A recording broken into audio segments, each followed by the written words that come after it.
Hi, Dr. Asha. Would you want to try presenting already so that when I introduce you, it's there? Do you want me to do that? I'll do that. Yeah, I think we can do that already. And it's already 4:10, so we can restart. Can you see this? Yeah, yes. Okay, I can see.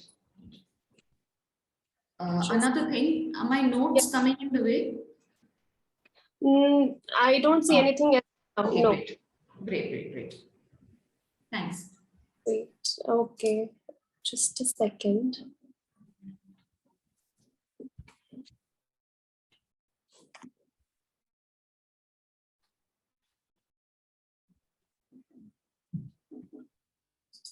Okay, so we can reconvene now. It's 4:10. Yes. And yeah, just a second.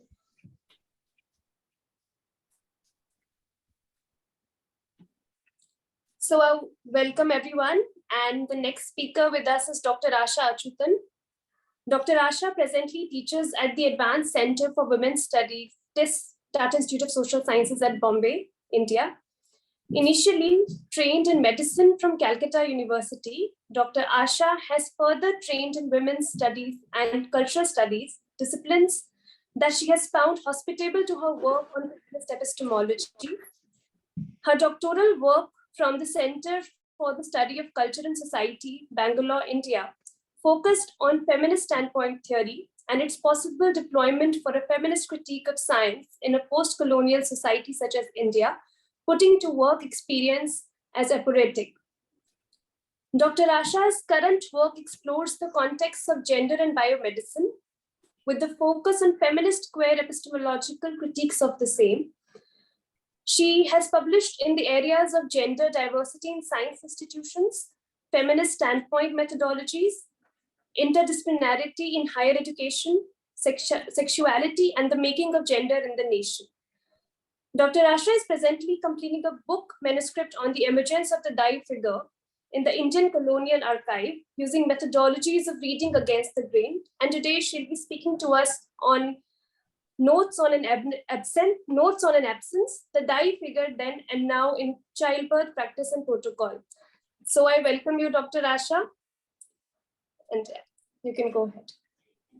Thank you, Priya, for that introduction. Also, thank you very much, Amrita, Priya, Rodante, and Linda, who are the folks I've been communicating with in the run-up to this. I'm sorry I couldn't join any of the earlier discussions in the summer school, so I'm sort of unacquainted with what's been going on, but grateful to be happy to be here. So like Priya said, I live and teach in Bombay, India, and I today would like to speak about the Dai figure and how this figure is talked about in the Indian context, both colonial and contemporary. Mostly, I'll be sort of presenting some of the material from the archive, but also from the contemporary. Before I begin, just to sort of open up that term, Dai is a term, it's spelled variously across different time periods and and context. So sometimes it's written as DHAI, sometimes as DAI, and so on. It's a culture-specific term, very roughly translating as traditional birth practitioner in northern Indian contexts, who begins to be spoken of in missionary and later colonial administrative and nationalist accounts, more prominently, and that's the space I'll be focusing on, at the cusp of the 19th, 20th centuries. I am concerned with the histories of this category through this time.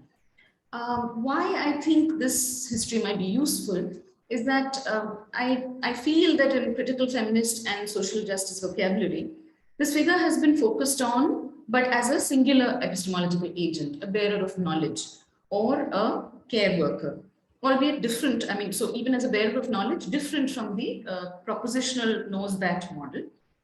But this figure as a state category that is produced in development discourse, both colonial and contemporary, is not always in evidence. And I think an attention to this through a reading of the archive, sometimes against the grain, will I think, tell us something about the continuities and persistence of exclusionary mechanisms, which are not always visible across vast swathes of historical time in which these practitioners have been located. And I think that such an attention will sort of contribute to work in the direction of humanizing birth practice, both feminist and social justice work, because this humanizing birth practice is by definition a collaborative and shared experience rather than an individual-centric one. So I think these some of this might be useful in that regard.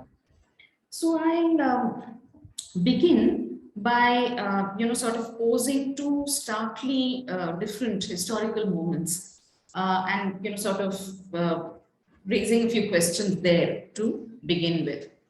So the first is this. I'm sorry, the screen can be seen, right? Yes. Okay, so so this is I'm just sharing a screenshot of a page from papers on medical reform that were written by English women physicians in the first part of the 20th century, where you see, and if you look at the so obviously the chapter is about causes of unfavorable conditions of childbirth, as I'm sort of pointing here with the mark pointer. And so in discussing the Dai, as in, so it's like an introduction, who is the Dai?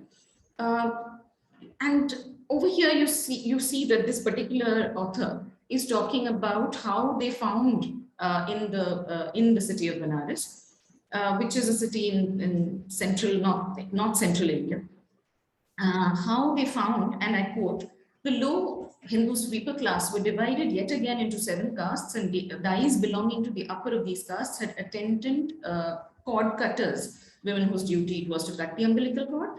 As this was considered the most unclean part of a labor case, these latter women came from the very lowest of the 7 castes. I should have apologized in advance because a lot of the language and vocabulary of these texts is prejudiced, to say the least. But so I'll not be using too much of that, but just a few to highlight the points being made. So there is this, sort of like site of these 6 or 7 castes or locations from. So at least there is a group of caste-based laborers being presented as all doing birth work. That's there. But at the same time, so this is not one person or one figure. But at the same time, further down, if you look here, so there is a sort of an image coming out, which is a consolidated image of the Dai as rarely an appetizing figure, and I'm reading again.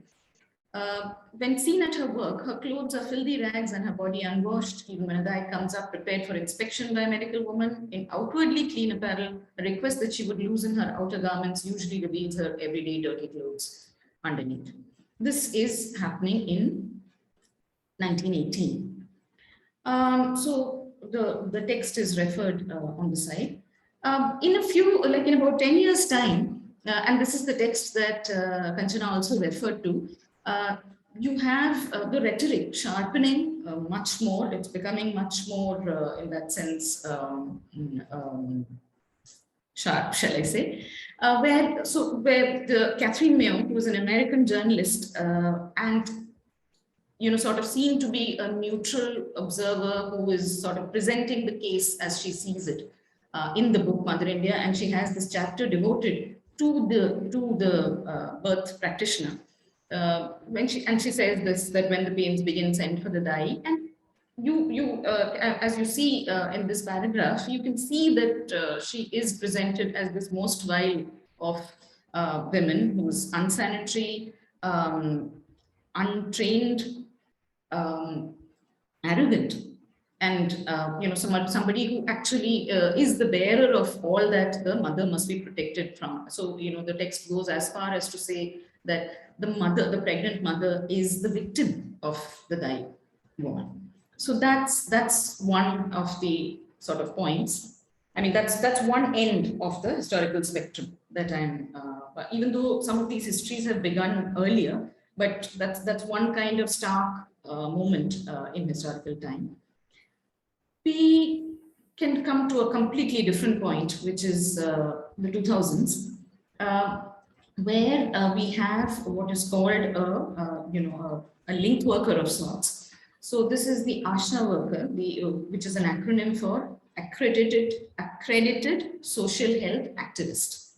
So this woman, who is drawn from within community, is seen to be performing the function of reaching out to the poorest, most marginalized and vulnerable. And sorry, just happened. Yeah. So on page 2 of that text, this is actually a training manual for the Asha worker. And on page 2, you find this portion that I've highlighted. So there are, so she's the Asha worker is expected to follow an 8-fold path where she's, reaching out to the marginalized, breaking barriers, and so on. One of the barriers might be geographical and cultural, and one of the case histories, the hypothetical case examples that are discussed is of Meera, a 19-year-old who lives in a hamlet of about 6 households, which is 2 kilometers away from the main village where the Asha worker lives. Tradition among these families is that for generations, women deliver in the home with the help of a dai or older woman in the family. And you have come to know that Meera is pregnant, and you attempt, but the family is sort of resistant to any kind of intervention. And so you step away. So the Asha is being addressed here. And the question that she's being asked is, what else could you have done? What could you have done differently? Now, this is so while on the first hand, the two, the papers by English women physicians and the text from Catherine Mayo, you see that this is of a time in 1918 to 1927. Broadly, that time is also a time when self-governance is part of the conversations, self-governance for Indians. And therefore, the question of, are you fit to govern yourselves? And what would you, sort of how are you performing in terms of status of women? That's the sort of context in which this conversation is happening in the 1920s. And you see that there is an image of a dai in filthy rags and unwashed body that is to quote the paper of that time. But at in 2000, and the Asha worker program was begun in 2005. So here you see that this figure who is seen as so powerful and having sort of occupied so much space and proved to be such an obstacle to the work of protecting Indian women, that woman has sort of been come to the size of a footnote in this training manual. So there is a reference book. There are references both implicit and explicit here to older times. So the practices of older times. There's a reference to this practice as hereditary. There is a reference to remoteness, poverty, resistance to change, progress. So a mixture of these implicit and explicit references. So this worker, the Asha worker, is expected to bridge this gap, is expected to link the community to the healthcare system, is expected to bring the community to the healthcare system. So actually, if you look at these two, these two ends, these two could bookend the whole history of the dai figure. And that's the story I want to open up, of not so much the individual practitioner and her, the discriminations and prejudices she faces, but of how this idea of the dai as a state category, as a developmental category, proceeds in this historical time.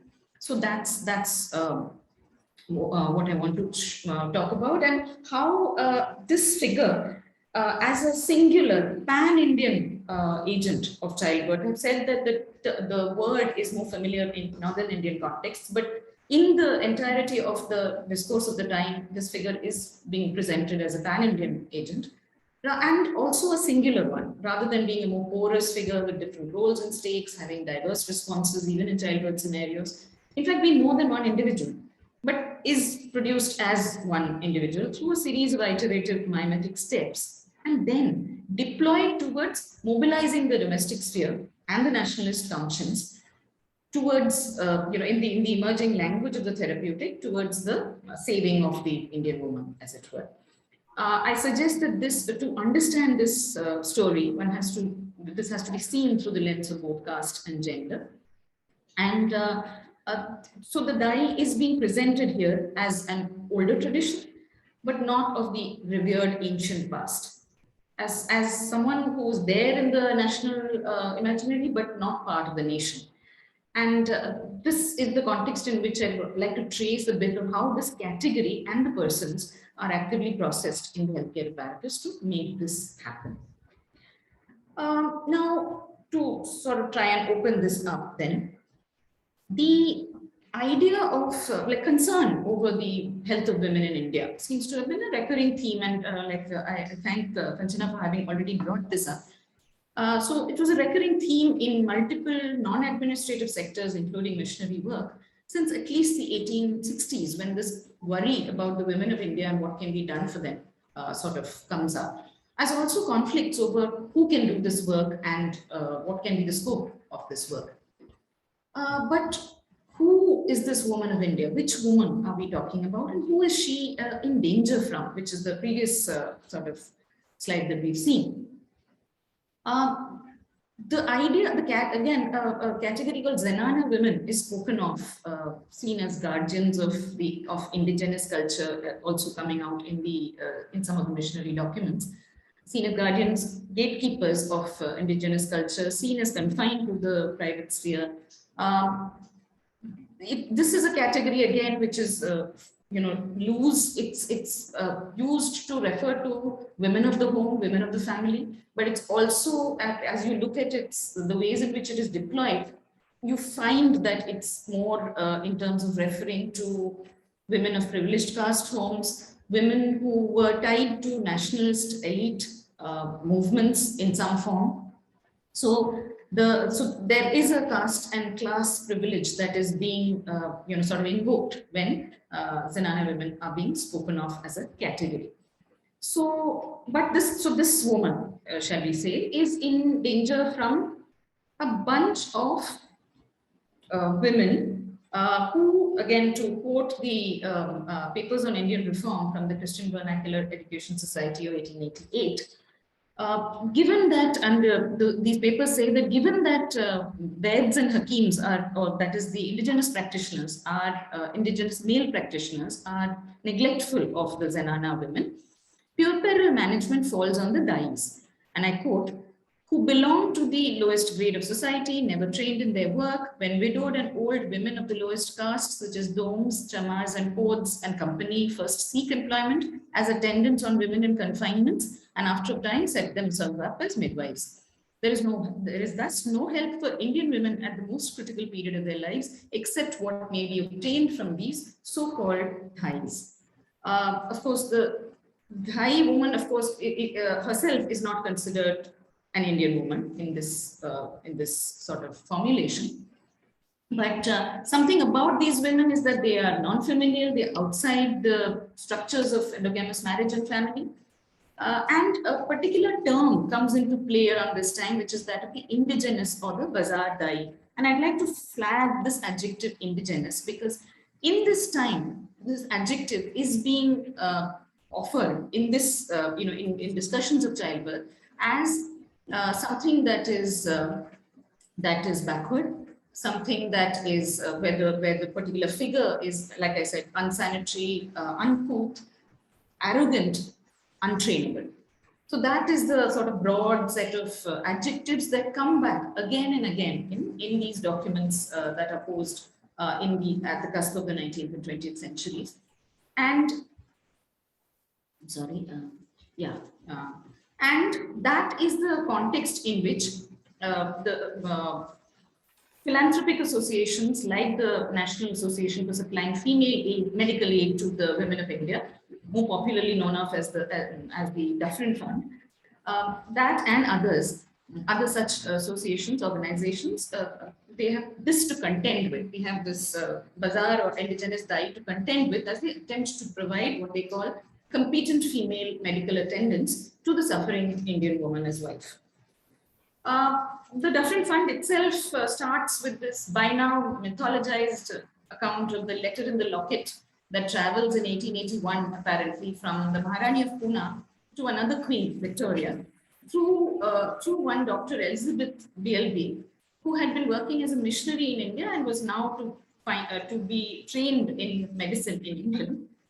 So the letter appealed for help for the women of India. And Queen Victoria, it is said, upon receipt of the letter, said that I did not know things were so bad. Something must be done for the poor creatures. The different report goes on to describe the strictness of Parda, the refusal of Indian women to be allowed visits by male doctors, and of course the ignorance, carelessness, and unsanitary practices of the indigenous Dai.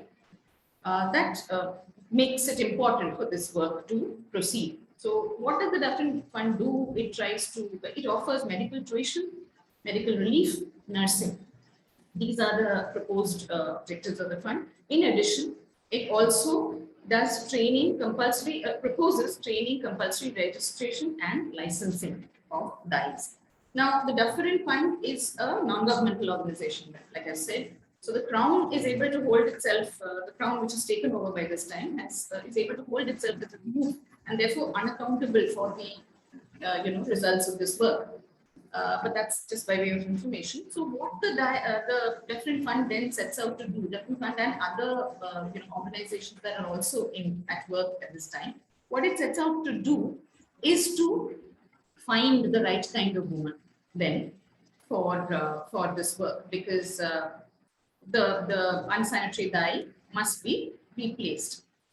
So we see two impulses here. One is that of saving the Indian woman. That's also something that has come up in the previous conversations. But alongside that, there is also a push towards professionalization, regulation, and control over therapeutic work by women, which was one of the key impulses of the fund. Also, this is not happening in a vacuum. There is other stuff going on at this point. By the 1840s, in fact, as Ambalika Guha and others write, midwifery. And here I'd like to say that there is a terminological distinction also developed in sort of beginning here. Midwifery is introduced. I'm sorry, it's raining very hard here, so I don't know if you can hear me. I can barely hear myself. You can hear me? Okay. It's pouring. So anyway, by the 1840s, midwifery has become introduced into the medical curriculum of Calcutta University, as also other universities across the country. So there is, and this introduction of midwifery as part of the biomedical curriculum is something that is largely in the control of male physicians who are both teaching and writing texts. So this is all, these things are happening around the same time. So that's one of the points. Now, in terms of finding the right kind of woman, who might the right kind of woman be? Now, that is actually more easily sort of traceable if we have clarity on who the wrong kind of woman is. And that's something that's already been said, but more gets added. I mean, we could like flesh out this understanding of the stereotype a little more as when we sort of bring in some of the other like sort of commentaries on the colonial period. David Arnold, for instance, has talked about the tropicalization of the colony and implications of such a tropicalization for, indigenous knowledges.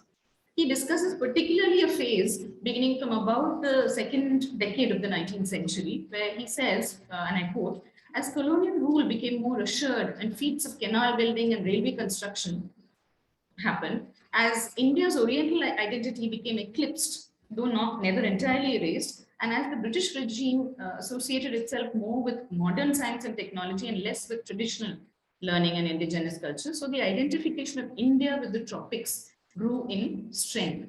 And one of the suggestions I make is that this particular practitioner, the Bazaar or indigenous Dai, both in the manner in which she is named and the particular adjectives that are attributed to her or to her work, is perhaps an example, one of the symbols of this tropicalization. The Bazaar, in particular, the source of her presence, is a product of the casually Orientalist view and possibly the tropicalized view of the Indian climate and landscape, where pestilences and fevers abound, where fears of excess and chaos sort of come to the fore, and where such a thing as the hereditary dyes, I'm quoting, are looked upon as women gifted with abnormal powers in the public, while having great faith in them, are afraid of them also. For they believe that these women, when offended, can harm them in various ways, being a kind of sorceress. So a view like this can, I suppose, flourish when there is already a particular view of the colony that is in circulation in the discourse. So how does this bazaar dai become both untrainable and powerful and come in the way of progress? That's and also constantly described in exactly the same way, so that if the Dufferin Fund and other funds have to do their work, then they have to find midwives from a more respectable class of people. So this terminological distinction between midwifery and dai work is actually there. I will not say it begins here, it begins a little earlier, but this is one of the moments when it becomes visible. So yeah, now, so obviously the bazaar dai's, sort of civilizational shortcoming has become, or rather the shortcoming of the Indian civilization has become locatable in the figure of the dai, this particular oppressed caste, untrained woman, who then can now be cordoned off and controlled, partly by replacement, partly by processing through the institution. So now this thing, it's easier said than done to say that midwives from a more respectable class of people shall be brought in. That's an effort that the Dufferin Fund goes into again and again and meets with fairly dismal results in. And there is then in the first couple of years of the 20th century, that is 1901 something called the Victoria Memorial Scholarships Fund, which is sort of under the Dufferin Fund, which takes more center stage to say that the bazaar dai, now we cannot just simply replace her, we have to train her. But is she trainable? Is it worthwhile? That for that to happen, a certain amount of control, a certain amount of supervision will be necessary. So so she will have to be reinvented. The bazaar dai will have to be reinvented as an administrative entity, as in a reporting dai. Someone who will report to the sarkari dai. The sarkari is a word meaning government or official.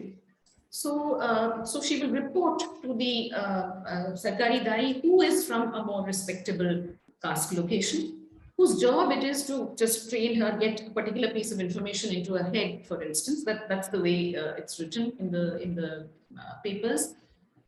And so she is both granted superior knowledge status to the reporting dai and continues to be treated as a subordinate in the larger system, where she has to report to the physician, who is not of the particular race location. So supervision is of the essence, and what we see then is in the playing out of this supervision, in the playing out of the training itself, professional hierarchies are introduced, and they also incorporate and sustain existing caste prejudice. So that's one of the sort of things we see in this time.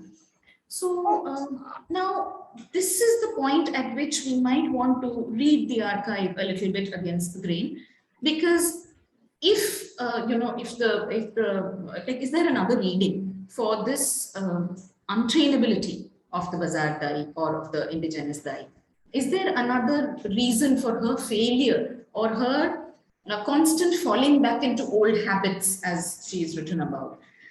Is there is there another reading of this whole exercise? And one of the again suggestions that I make is this, that this bazaar dai is from, as the papers themselves say, women of the low Hindu sweeper class, and I quote. These women, by this time, like I said, midwifery is getting introduced into medical colleges. Zenana women have now also got access to institutional delivery, or medical women are coming to their homes. This is the nationalist elite also. The practice of atur then, or the word referring to the lying in room, the confinement room, which has up until now been described as away from the main house. So the practice of atur, this practice of keeping the pregnant woman who is also considered defiled or impure during the period of her confinement, to keep her away from the house was the context of being able to bring in this particular bazaar dye. But if that needed to change, and sanitary reform agendas, medical women, all were insisting on this, then the place of the oppressed caste dye would have to be vacated, because she could not have been brought into the main house. So the indigenous dye's failure to perform as per new instructions then may need to be seen in this light. Also, advice on newer practices of ventilation, hygiene, asepsis, all of which are part of the training of the bazaar dye also. But for her to provide this advice to the privileged caste home is unlikely to be successful, because she is seen as the source of these problems. She is seen as the location of illness, of disease, the manner in which dirt was talked about in that time. And so, the medical women themselves have attested to this, or admitted this in their writing. So, the failure of the bazaar dye to be trained then was, in some sense, bound to happen. So, and the Dufferin Fund personnel also know this. They then, so parallelly, they're also doing this exercise of let us educate the women, let us educate the girls from school onwards, let us also educate the boys, so that, let us insist on hygiene, simple physiology, and domestic science. I quote from one of these papers themselves. So, also by now, and this is again the 1923 annual report of the Dufferin Fund says that the people in the houses are beginning to demand dyes with bags, which is a reference to the training kit that the dyes get at the end of training. So therefore, they say that this is the step in the right direction. So there is this push to find the right kind of woman. There is a falling back on the wrong kind of woman. There is a failure of that too. But of course, none of these are linear histories. So while this is happening, I mean, the Victoria Memorial trainings are happening in the first decade or so of the 20th century.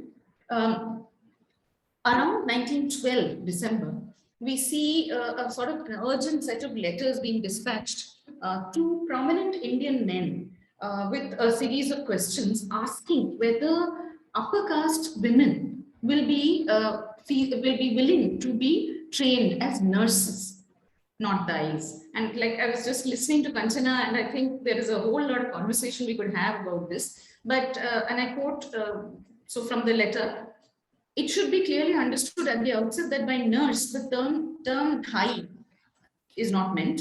Thais, we are led to understand, are drawn from a somewhat low caste of women, and of these there is no scarcity. Unfortunately, the name of nurse has been applied to Thais, so that now the two get mixed up. So this stigma attaches to the name of nurse because she has been mixed up with the Thai. So that we now are proposing to repair, and women of high caste have therefore refused to enter the nursing profession. We hope that will change.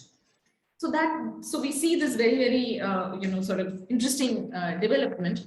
The manner in which the the prominent Indian men, which include Nilratan Sarkar, who is known as the sort of after whom one of the prominent medical colleges in India in Calcutta has been named. There is also the head of the Amrita Bazaar publication, which is again from the period of this period very strong.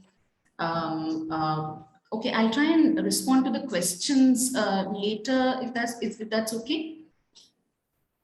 People started to demand dyes with training. Yes, so dyes with bags is what I was quoting. So dyes with training. So yeah, so we see that nursing then becomes a sort of seen as a way to bring back the right kind of woman. And though yes, there many women who were converts to Christianity also were those who were brought into nursing, nursing also became, in this time and a little later in the 20s, the sort of place where women of privileged caste homes who had in some sense sort of they became who had to be saved. Either they had been widowed, deserted, or in other ways they had been out, they had sort of been thrown outside the reproductive possibilities of family. They could be saved again. So many of the reform agendas that come up after this, including one of the Seva Sadans that gets set up by Ramubai Ranade in the 1920s, I believe. I may have got that date wrong, but I think it's at the same time. So nursing then becomes a sort of peg on which care work by privileged caste women may fit, maybe located. So you have this sort of dual thing where nursing becomes a possible profession for saved women, and the colonial image of this unsanitary, unskilled, arrogant figure called the Bazaar Dai, whose problems are almost literally said to be sort of related to her location than the prejudice she faces, and in whose removal lies the health of the nation. That sort of this dual imagery is what we are then left with as we enter independent Indian contexts. Priya, I think I may be, I don't know what time I have left. Yeah, you have 9 minutes. So 9 minutes, okay. Yeah. I will try to wrap up. So as we enter into more, in a more contemporary, into a more contemporary era, so what we see, so these are some of the documents on health planning that we see. The Board Committee report, which is the Health Survey and Development Committee report of 1946, much celebrated for having laid out what should be the structure of healthcare in independent India. Was one of the sort of watershed documents which talked about the importance that needs to be given to primary healthcare. It said that this should be split into a short-term and long-term set of measures, and for the short term, till such time as modern medical systems are available, the hereditary Dai's services may be used, and she must be then attached to each primary health center, which is the smallest unit, which was the smallest unit of the Indian healthcare system, particularly in the rural context. So the Board Committee was also criticized much for not having paid attention to the indigenous systems of medicine and health, actually having almost sidestepped them to say that health planning in the biomedical framework is what we need. The Srivastava committee, so then there are a series of committees, the Mudaliar committee, many other committees which try and tweak the work of the Board Committee a little bit to respond to needs. The Srivastava committee by 1974 has talked about opening up and introducing a group of laity who can carry the work of medical professionals to the community and who can serve as a link. So this idea of the link worker in some sense is beginning to be used in this time. And there is a call to deprofessionalization of medicine in primary healthcare. Primary healthcare in the Indian context, also there is a bit of a stereotyping around primary healthcare as rural healthcare. So in the ways in which it plays out, many of these figures, that is the village health guides, the village health teams, Anganwadi workers, many of these figures, the health assistants, you see as being talked about in the rural context. At this point, we can then ask the question of what happens with the Dai? Now, in this deprofessionalization exercise and the formation of village health teams, many of the posts that are created are posts that are new, are posts that are meant to create the structure, as it were. But indigenous male practitioners and Dais are sort of pre-existing in some sense, as in the category exists. The indigenous practitioners are talked about as being located in the community. The Dais are attached to the primary health centers. Neither of them, however, are talked about as knowledge workers. So that's one thing. By 2005, it's a jump, but I'll try and come back to the middle period. By 2005, this worker called the Asha, the accredited social health activist, has emerged. Again, it's following the women working for women frame, but as an aspect of feminine socialization rather than any kind of care model of work or any, and so therefore not a different form, a different model of knowledge, a different model of care and so on, not that. But the woman will be the natural nurturer of the community, of the family and so on and so forth. What the Asha ends up being asked to do,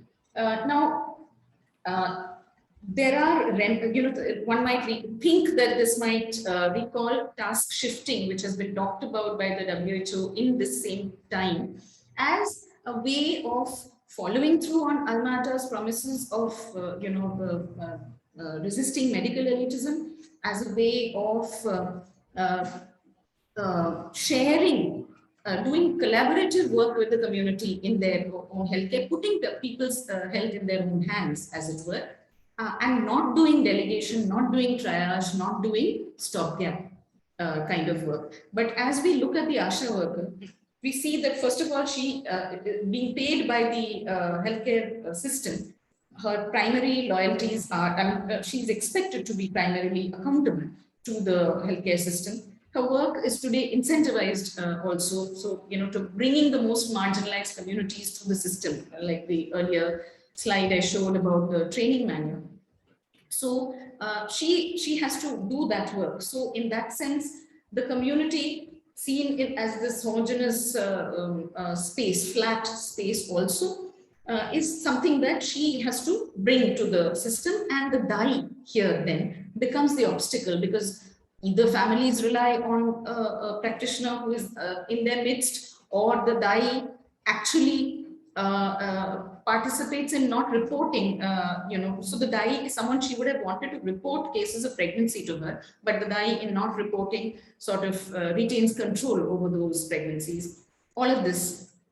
So the DAI is talked about in the training manual as accessed by the unreached, but the Asha's job is to persist and, break that barrier. That's a barrier, and bring her to the things. To the system. Now, I will not go into some of the feminist work that actually at this point comes, sort of it's useful to discuss. If there are questions, we can talk about that. But from this point, from the point of the DAI, who is now sort of in that remote footnote of the healthcare document, two directions. One is the, so the work of civil society, feminist movements, many projects and so on and so forth. Did you say something, Priya? No. You carry on. Yeah. So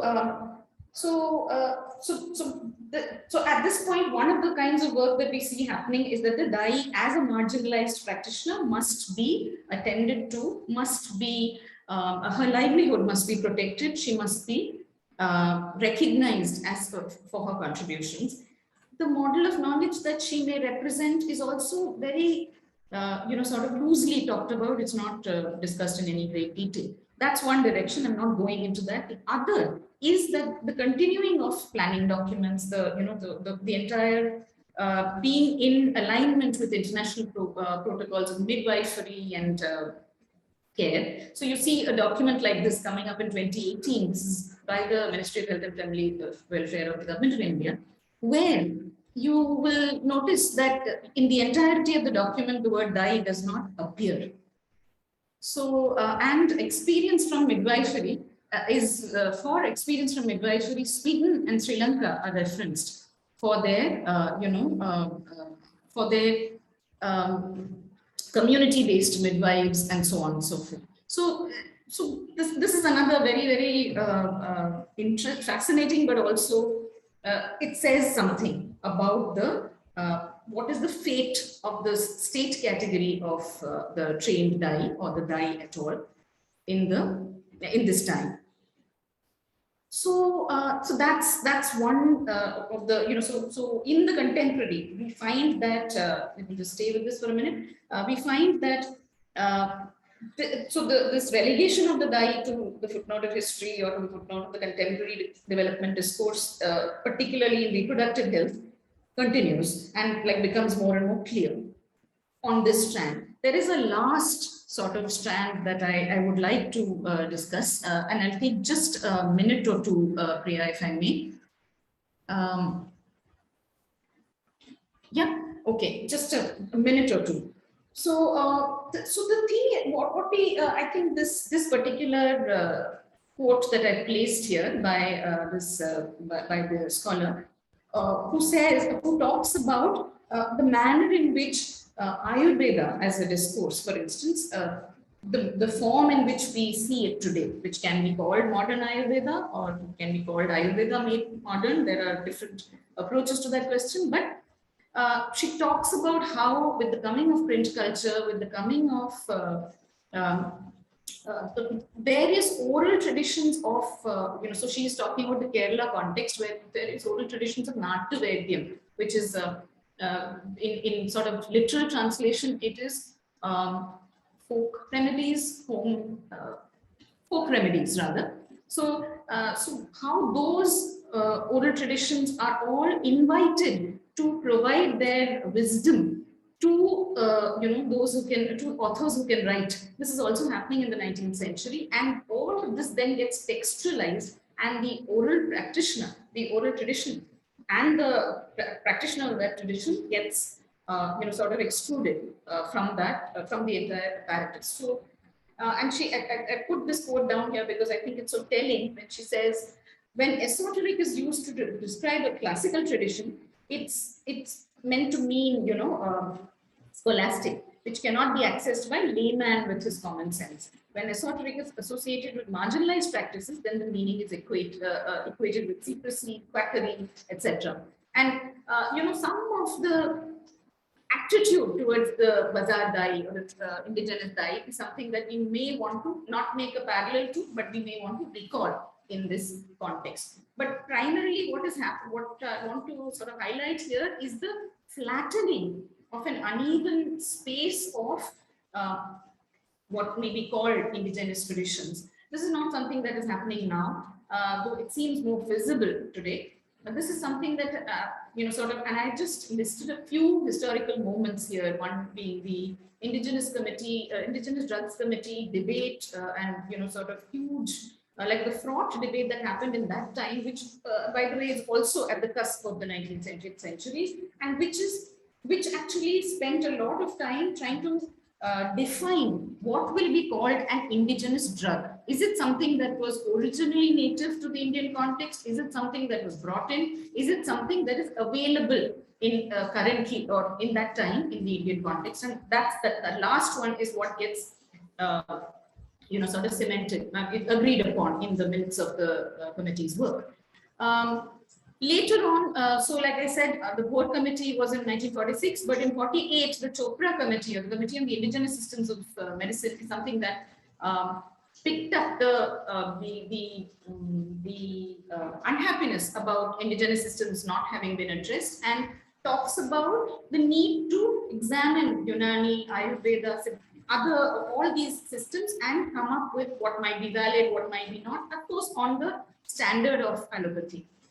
The Indian Systems of Medicine and Health Policy 2002 carries forward some of this. By this time, again, the idea of the indigenous drug has become, so it's a pharmaceutical episteme, as Madhulika Banerjee calls it. So the idea of but this has to be validated on the grounds of allopathy.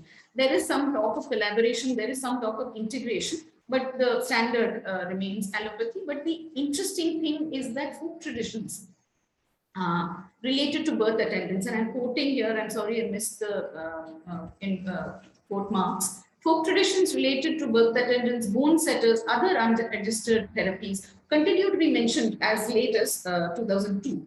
But by the time we have, the Ministry of Ayush being set up in 2014, and it's being, it's like, doing its work and so on and so forth, this last point has actually gone. There is no reference to what there is reference to is Ayurveda in the present format, wellness, yoga, ways of living, which is another very hugely complicated and fraught debate, not complicated, but fraught debate, which sort of emerges in the 1990s and continues to this day.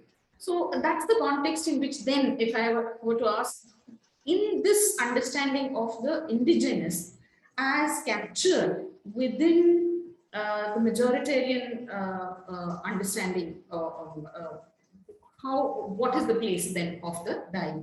Is there a place for the Dai? So this is a sort of an image from the Ayushman Bharat wellness, health and wellness, Ayush health and wellness centers, which were proposed in 2020 and have, sort of, as you can see, everything is listed. What the model must be, the herbal garden on the left, the yoga sthal, or, so the language being used is also increasingly Sanskritized. I think Indian listeners will have a ear to this. So all of this is prescribed exactly how it should be, and what even the illustrations on the walls and everything. So this is supposed to be a thing that will bring together yoga, bring together aspects of wellness, bring together aspects of Ayurveda, and the indigenous systems of medicine in as much as this herbal garden is concerned. Alongside that, so you see, I'm rushing through this, but like I can talk more about it if there are questions. But you see this kind of a projection of Ayurveda on any of the sites that, so it could be Ayurveda Shala, Kotikal, it could be any of the, so these are all the, very, very prominent, very, very revered Ayurvedic pharmaceutical companies. Which have this kind of image on their websites, where you can see this whole sort of curative image of the, of actually these are herbs and spices that are being used in the preparation of drugs, but there is a sort of aura to them, a sort of, and they go by the name Natavedyam, which is the older name, which is where it was a far more messy terrain, but that's something that's that continues. And the question of treatments and so on are being proposed here. We have yoga, which again in the current format we have. So this is Ramdev, who was featured on the India Today cover some time back as the entrepreneur who actually picked up yoga and turned it into a super brand, as they say. But yoga by itself is also something that sort of comes up in as the route to wellness, and something that the current Prime Minister has actually spoken of in the international community as a way in which something part of the ancient systems of Indian learning and so on and so forth, and it's as a route to a bodily route to wellness. These are this is the logo that comes up on government websites, which is, sort of, it says Ek Kadam Swachhta Ki Or and so on. But this is the most telling, actually, because this is the symbol that, separates the idea of cleanliness and sanitariness from its caste connotations. And in given all of this, what is the kind of, sort of a place for a birth practitioner? It could be only something like this, which is so where we see corporatized natural childbirth villages, which are doing this, sort of bringing in, topped up with Ayurveda. They're talking about limas, they're talking about other things, but the Dai figure is not someone who, metaphorically, she may be invoked, but even as a category, she's not being talked about. I will stop here. I'm really sorry for having a short time. No problem. Thank you so much. It was really rich overview, and the participants of the summer school can relate it to what we witnessed yesterday, where we had the indigenous practices from the Latin America being talked about. So where the same appropriation of indigenous knowledge, and also villainizing of the indigenous midwife as a witch, for that matter, which has also reflections in the Indian context. So thank you for this very expensive tour. And I'm really happy that you also touched upon the latest professionalization of midwifery, like from dyes to nurses, and now Indian government is trying to, and of course in collaboration with WHO, trying to put forth this professional midwives back into the institutionalized system. But thank you so much, and let me just see if we have any questions in the chat. There was this one clarificatory question by Noemi. Yeah, I think I sort of brought it in that people start. So this is something that comes up in the 1923 Dufferin report, where so the people who are the who are old, members of the association are saying that are saying that people are demanding dyes with bags, as in the bag is a reference to the training kit that is given to the practitioner at the end of training. So so they are self-congratulatory. It's a self-congratulatory comment that they make in the report. I hope that helps. Yeah. So any more questions? Yeah. So there were 2 sets of dyes. Kanchana has asked. Yeah. So there were. So and that's a distinction that actually the Dufferin Fund, as also the one earlier than that, it's just hinted at, but in the Dufferin Fund and later, this is a clear distinction that is made. That between the trained and untrained, and that became then the source of whether she will be brought in, allowed in to, or paid. So registration, licensing, all these also became ways of pushing out the untrained dye through all of this. How racial capitalism?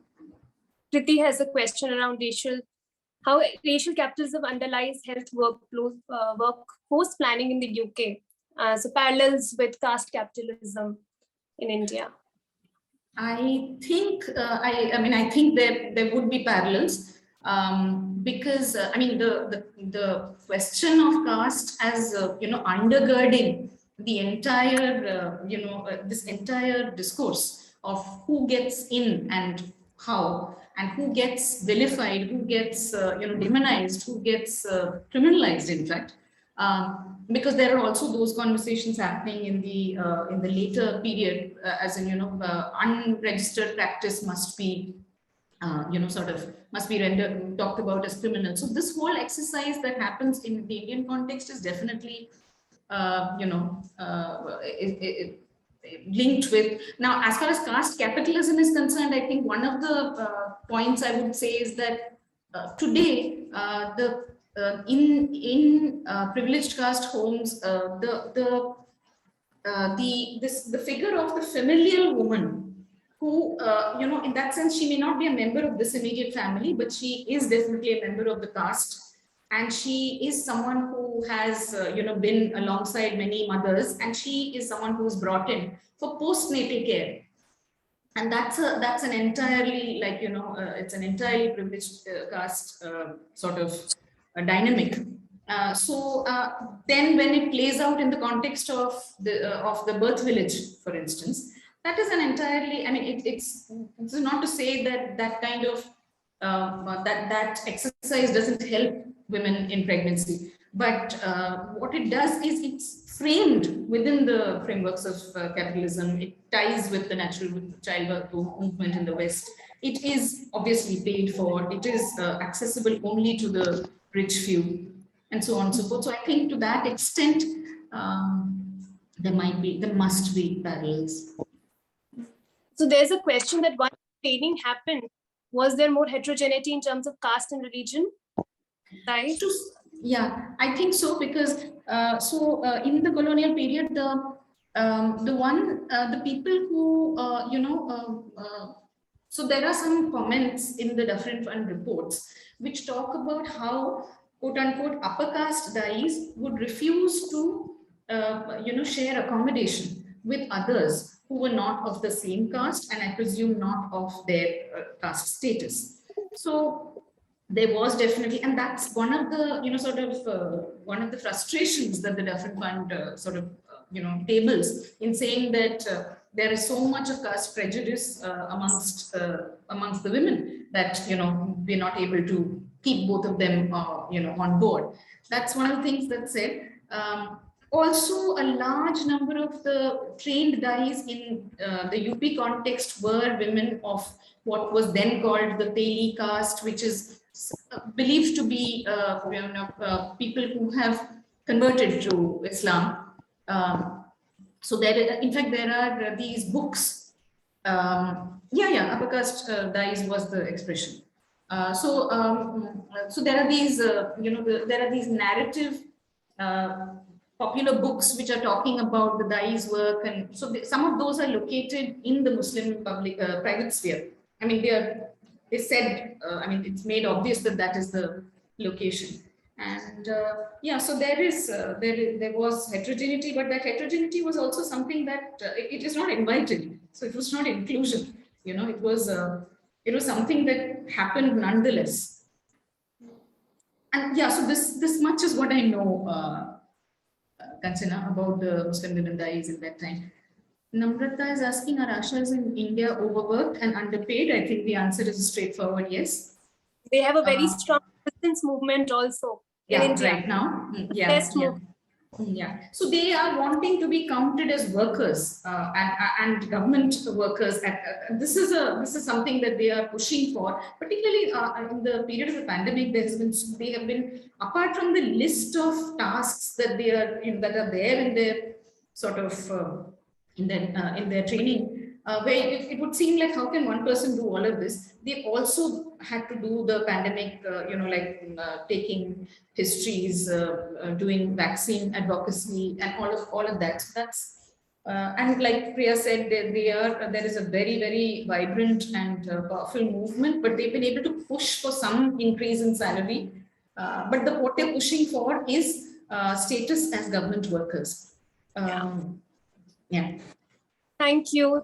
We need to break for another 10 minutes. But thank you so much. It was really rich, and we can, continue some discussions in the plenary. But it was really rich, and thank you so much for taking us to this route. So we break for 10 minutes, and then we get back for Kaveri's talk. Thank you. Thank you, Asha. Apologies again for overshooting. Not at all. Thank you so much. We reconvene after 9 minutes, I suppose. Priya? Yeah. 9 minutes.